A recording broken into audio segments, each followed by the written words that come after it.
সব জল্পনা কল্পনার অবসান ঘটিয়ে অবশেষে সংসদ সদস্য হিসেবে শপথ নিলেন সুলতান মোহাম্মদ মনসুর।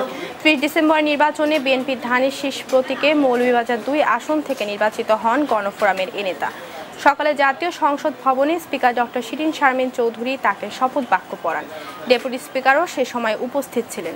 শপথ শেষে জয় বাংলা জয় বঙ্গবন্ধু স্লোগান দেন সাবেক ডাকসু ভিপি একসময়ের আওয়ামী লীগ নেতা সুলতান মোহাম্মদ মনসুর। গণফোরামের টিকিটে ধানের শীষ প্রতীকে আরেক বিজয়ী মোকাব্বির খানকে নিয়েও আলোচনা ছিল, তবে তিনি আগে জানিয়েছিলেন তার সংসদ সদস্য হিসেবে শপথ নেওয়া দলীয় সিদ্ধান্তের বিষয়। পরে গণফোরাম তাকে শপথ নেওয়ার অনুমতি দেয়নি।